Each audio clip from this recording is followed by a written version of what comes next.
Was there anything you wanted these two characters to have in the movie that they didn't necessarily have in the video game world? I think the biggest thing that we wanted to do was, again, my biggest thing was just not changing anything that was working well to begin with, and there was a lot that was already working well with the franchise in terms of look of picture, the character dynamics, a lot of like, it just seemed the core of who Ratchet and Clank were, that's there. Like, we didn't do anything with that other than try to get out of its way and make sure it was clear. But that said, a lot of the acting, a lot of the movement, a lot of the, from technical to performance even, I think you sort of fill in your gaps a lot in your mind whenever you're playing the game, and you now look at this animated 2016 Ratchet and you go, oh my, he's always smiled like that, that's so Ratchet. A lot of it was like creating the things that people already knew were there, but even though they weren't. And so it was really coming up with a nice, subtle level of acting for Ratchet and really defining how Clank moves and who they are as characters and stuff. So it was, yeah. How do you go about as a director, dividing how you direct voice actors as opposed to taking care of the animation? It's all the same. To me, it's all, I'm always dealing with actors.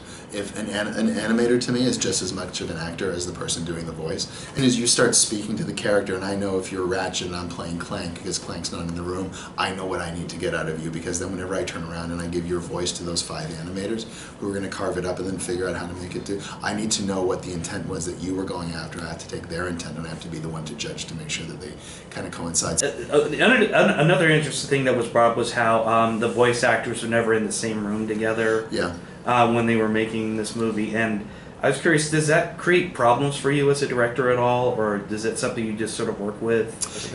Anything can be a problem when you're directing, and so I've been in situations where we like 4-walled a room and we have multiple actors in, and then it goes great for performance, but now you're trying to monitor 5 lines, and how do you know which one to, like, we're having a conversation and your line was great but I blew mine, how do we pick that out and we stop the production? It usually makes for a longer day, but the performances are so much more natural because you're sort of doing the ahas and the back and forths as you're speaking, and so that, but it doesn't, to me I just try to remain as fluid as I can, and if I don't get everybody in the same room, performance-wise is ideal, but if I don't, I just have to learn how to adapt and figure out how to move forward, because life's not perfect, making movies not perfect.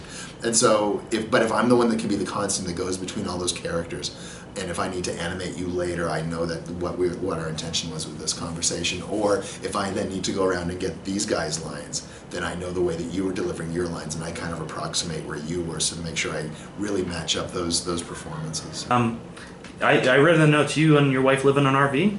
Yeah, we do. Hey, dude. Nice. Oh, yeah, no, it's funny. It actually started there. That actually started when we were up in San Francisco, and it was like a crazy time. It was like a 2-part thing. It was one about consolidating and simplifying life, which was, I could go on. It's a whole other podcast we could do.